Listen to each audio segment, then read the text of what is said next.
बाल कृष्ण और छोटी राधा की पहली मुलाकात। बहुत समय पहले की बात है। उत्तर प्रदेश के पवित्र स्थान वृंदावन में एक सुंदर और शांत गांव था। चारों तरफ हरे भरे पेड़, यमुना नदी की मीठी धारा और गायों की घंटियों की मधुर आवाज सुनाई देती थी। इसी वृंदावन में नंद बाबा और यशोदा मैया का प्यारा बेटा कृष्ण रहता था। कृष्ण बचपन से ही बहुत नटखट और चंचल थे। उनकी बड़ी बड़ी आंखें, प्यारी मुस्कान और घुंघराले बाल देखकर हर कोई उन पर मोहित हो जाता था। कृष्ण को सबसे ज्यादा मजा अपने दोस्तों के साथ खेलने में आता था। वे कभी जंगल में दौड़ते, कभी पेड़ों पर चढ़ जाते और कभी यमुना किनारे बैठकर बांसुरी बजाने की कोशिश करते। एक दिन सुबह सुबह यशोदा मैया कृष्ण को दूध पिला रही थीं। तभी कृष्ण अचानक उठकर बाहर भागने लगे। यशोदा मैया ने पुकारा, अरे कन्हैया, इतनी सुबह कहाँ जा रहे हो? कृष्ण शरारती मुस्कान के साथ बोले, मैया, मैं दोस्तों के साथ खेलने जा रहा हूँ। ये कहकर कृष्ण अपने दोस्तों के साथ जंगल की तरफ निकल पड़े। रास्ते में वे हंसते खेलते जा रहे थे।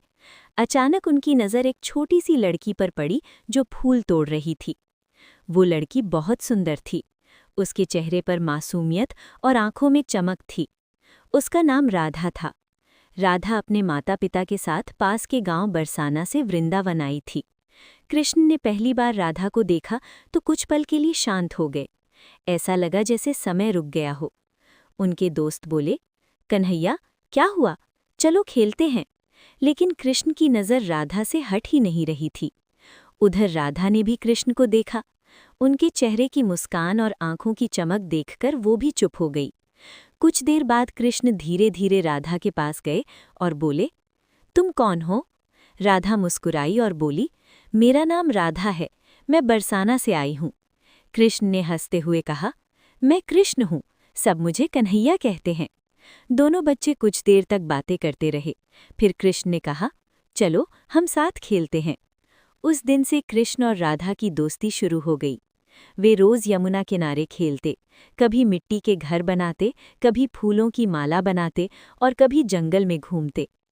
कृष्ण कभी कभी अपनी छोटी सी बांसुरी निकालकर बजाने की कोशिश करते। बांसुरी की आवाज़ सुनकर राधा हंसने लगती। एक दिन कृष्ण ने शरारत करते हुए राधा से कहा, अगर तुम मेरी दोस्त हो तो मुझे फूलों का ताज बनाकर दो। राधा ने तुरंत फूल तोड़कर एक सुंदर ताज बनाया और कृष्ण के सिर पर रख दिया। कृष्ण बहुत खुश हो गए। लेकिन कृष्ण की शरारतें कभी खत्म नहीं होती थीं। एक दिन वे अपने दोस्तों के साथ मिलकर माखन चुराने लगे। यशोदा मैया को जब पता चला तो उन्होंने कृष्ण को पकड़ लिया। कन्हैया, तुम फिर माखन चुरा रहे थे? कृष्ण ने मासूम चेहरा बनाकर कहा, मैया, मैंने नहीं खाया, ये सब दोस्तों ने खाया है। राधा ये सब देखकर हंसने लगी। कृष्ण बोले, राधा, तुम भी मेरी शिकायत कर रही हो? राधा ने मुस्कुराकर कहा, नहीं, मैं तो बस तुम्हारी शरारत देख रही हूँ। धीरे धीरे वृंदावन के सभी लोग कृष्ण और राधा की दोस्ती के बारे में जानने लगे। कृष्ण जहाँ भी जाते, राधा उनके साथ होती। कभी पेड़ों के नीचे बैठते, कभी गायों के साथ खेलते और कभी नदी किनारे दौड़ते।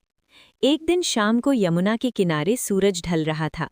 आसमान नारंगी और गुलाबी रंग से भर गया था। कृष्ण ने पहली बार अपनी बांसुरी ठीक से बजाई। बांसुरी की मधुर धुन सुनकर पक्षी शांत हो गए, हवा रुक गई और पूरा वातावरण संगीत से भर गया। राधा मंत्रमुग्ध होकर कृष्ण को देखती रही। उसे लगा जैसे ये धुन सीधे उसके दिल में उतर रही हो। राधा धीरे से बोली, कृष्ण, तुम्हारी बांसुरी बहुत सुंदर है। कृष्ण मुस्कुराए और बोले, अगर तुम सुनती रहो तो मैं हमेशा बजाता रहूंगा। उस दिन से जब भी कृष्ण बांसुरी बजाते, राधा पास बैठकर सुनती। उनकी दोस्ती धीरे धीरे पूरे वृंदावन में सबसे प्यारी बन गई। लोग कहते थे कि जब कृष्ण और राधा साथ होते हैं तो पूरा वृंदावन खुश हो जाता है। फूल और भी सुंदर लगते हैं, हवा और भी मीठी हो जाती है। समय बीतता गया, लेकिन उनकी बचपन की मासूम दोस्ती कभी नहीं बदली। वे दोनों एक दूसरे की खुशी में खुश होते थे और एक दूसरे की मुस्कान में दुनिया की सबसे बड़ी खुशी देखते थे। और इस तरह वृंदावन की गलियों में कृष्ण और राधा की बचपन की दोस्ती हमेशा के लिए एक सुंदर कहानी बन गई। आज भी जब कोई वृंदावन जाता है और यमुना किनारे हवा चलती है तो ऐसा लगता है जैसे कहीं दूर कृष्ण की बांसुरी बज रही हो और राधा मुस्कुरा रही हो।